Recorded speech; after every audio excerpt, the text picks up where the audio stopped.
Today I'm going to write a flash fiction story from start to finish and vlog the process. Kind of. If you've never written flash fiction before, or even if you have, I'm going to talk you through my entire process from start to finish, and then at the end of the video I'll read the finished story that I write today. Assuming, of course, I actually managed to write one. If you're new around these parts, and by these parts for some reason I mean my YouTube channel, you might not know that I've set myself a 30-day writing challenge during NaNoWriMo this year.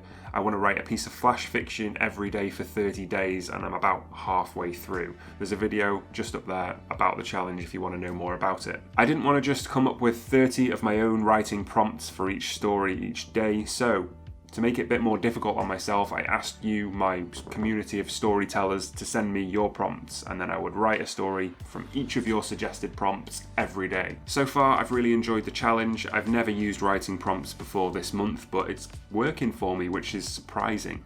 Usually my process is very inspiration driven, so I'll get an idea, and that idea will push me to sit down and write something and carry me through the entire story. But with this challenge, I haven't been able to do that, or I've kind of had to flip the approach that I usually have. So I'm sitting down to write because I know I have to do it, and then I'm looking at the writing prompt and trying to find inspiration within it instead. So it does feel a bit backwards, but I'm managing to get on with it just about. Once the whole month is over and I've got 30 stories written, ever the optimist, if I have 30 stories written, then I'll post some kind of update video about what I learned from the challenge and why I think it's valuable or not valuable, or whatever the end result ends up being, and I'll probably share some of the stories somewhere too. I haven't quite worked that out yet. On to today.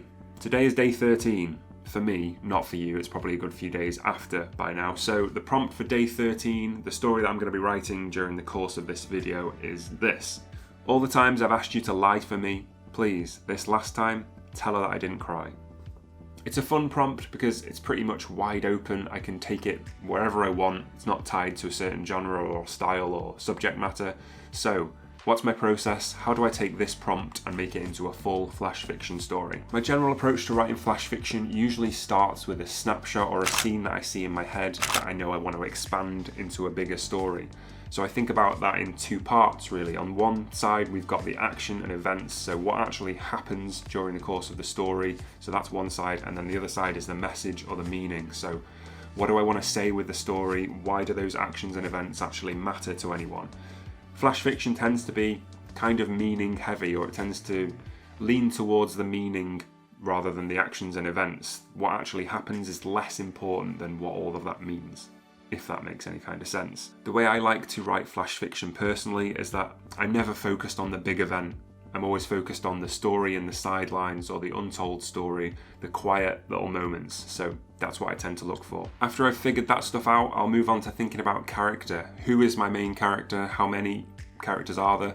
And what do I need to tell the reader about them? What do I need to get across about that character in order for the reader to understand the story?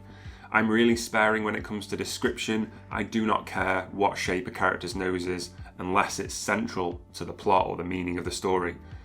And the only example I can think of where that's the case is Pinocchio. Such a smartass.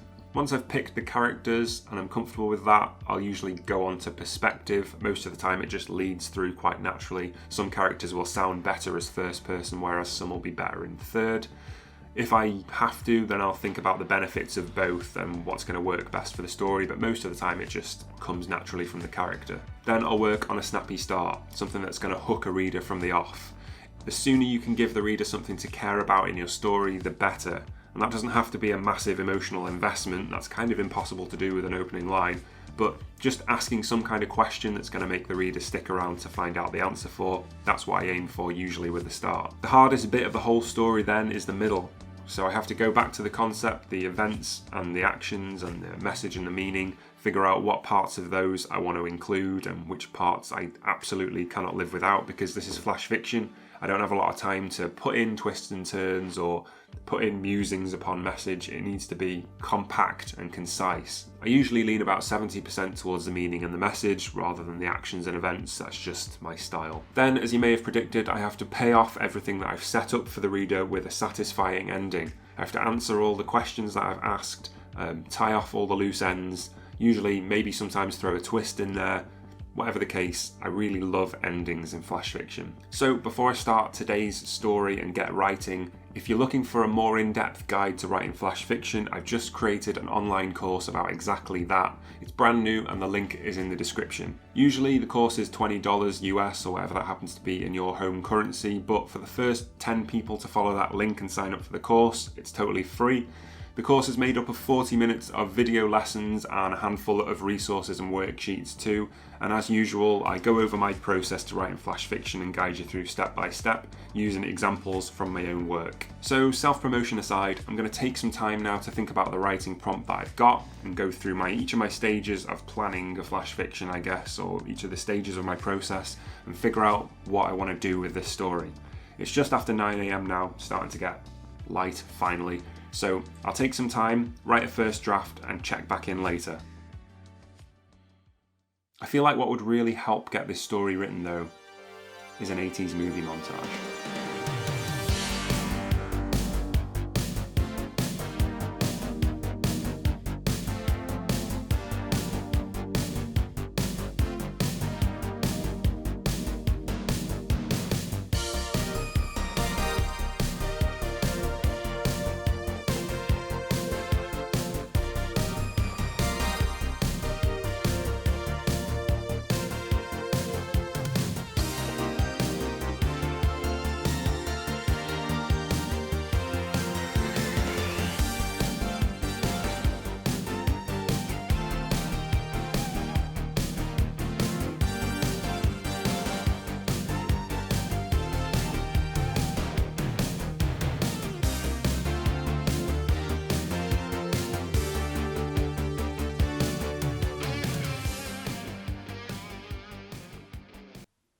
The important part, I think, is that I believe I'm funny. That's the most important part. But anyway, it's 6 PM now and I've worked on this story on and off. About 2 hours total work, I'd say, spread throughout the day. Did spend way too much time making that montage, if I'm honest. So how did I get on with the story? On the whole, okay. This is flash fiction number 13 for me of the month, so I'm well into my flash fiction writing routine. I'm into the rhythm of sitting down and writing stories. So as I was looking at the prompt, the concept idea came to me. Here's the prompt, if you need a reminder. I saw a far off place, like a tropical island, somewhere hot and humid, and I saw a busy roadside bar. I knew from the prompt in some way I wanted the story to be about abandonment or some kind of relationship breakdown, and as usual with me, I had to put some kind of weird twist on that. For characters, the character that emerged, the first person narrator for this story, kind of turned into a supermarket budget knockoff version of Raymond Chandler's brilliant private detective Philip Marlowe. The kind of character I could never get away with writing a novel about, but for a flash fiction, yeah, I can get away with it every day of the week. If you're interested in Raymond Chandler's writing or learning more about it, I did do a video about it that I'll put up there. The perspective just came to me. I knew it wanted to be a strong character voice, so I went with first person, just like Philip Marlowe. Hopefully there's enough character in the first person narration so that it's not bland. I don't know about anybody else, but sometimes when I'm writing first person narration, it can seem really potent in the time while I'm writing it and like it's full of character, and I read it back and it's kind of bland. It's a strange, but hopefully that hasn't happened with this story. The rest of the story I just kind of discovery wrote. I definitely prioritised the meaning and the message over the action and the events, because not a huge amount really happens in the story, but it's all about the story out of sight that you can't really see. This is just a small snapshot, as always, into a wider story, which is something I really love doing with flash fiction. One thing that did not go to plan at all though was the word count.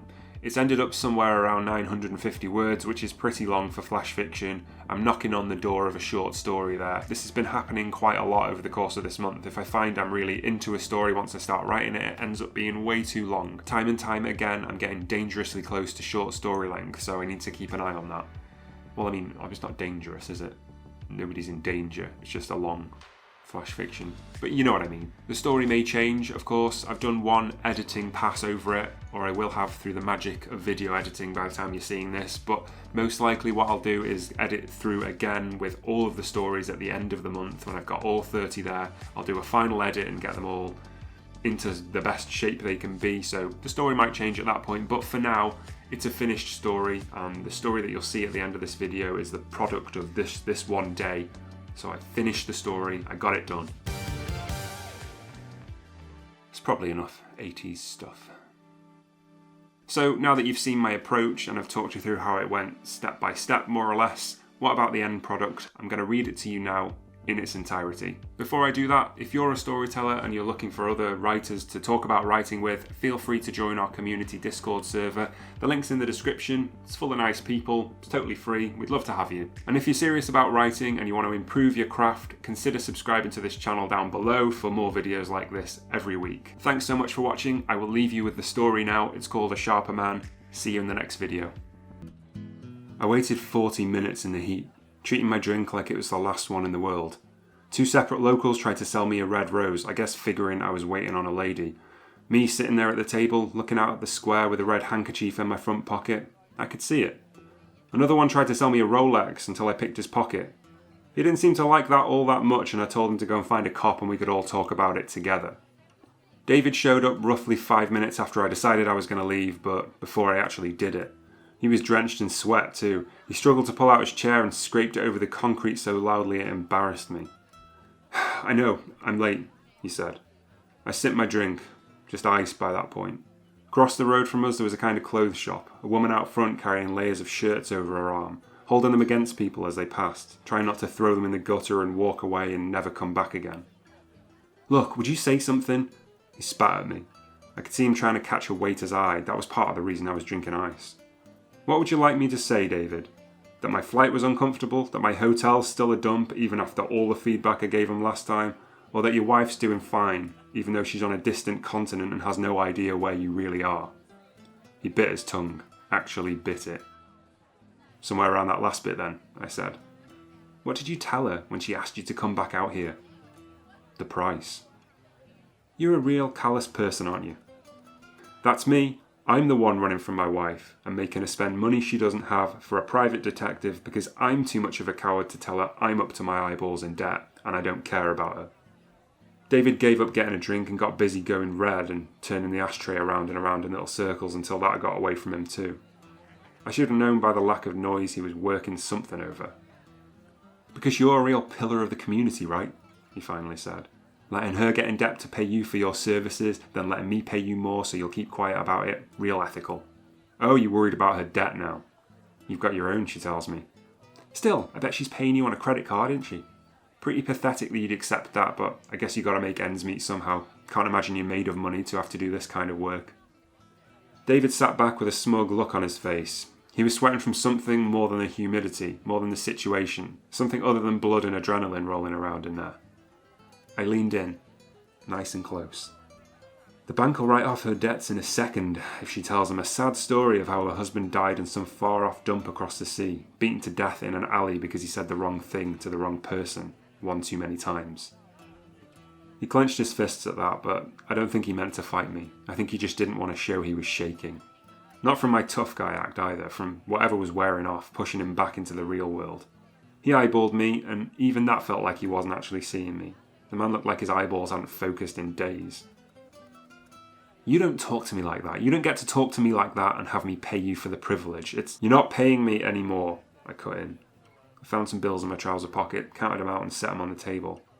A waiter appeared then, no problem to whip him away. It was like he'd been summoned by dark magic. What are you talking about? I'm not paying you anymore, David whispered, as the waiter weaved away through the tables. All around us people were laughing and spilling drinks. There was a mandolin music from somewhere. David, I told her I found you last time when I got back. And guess what?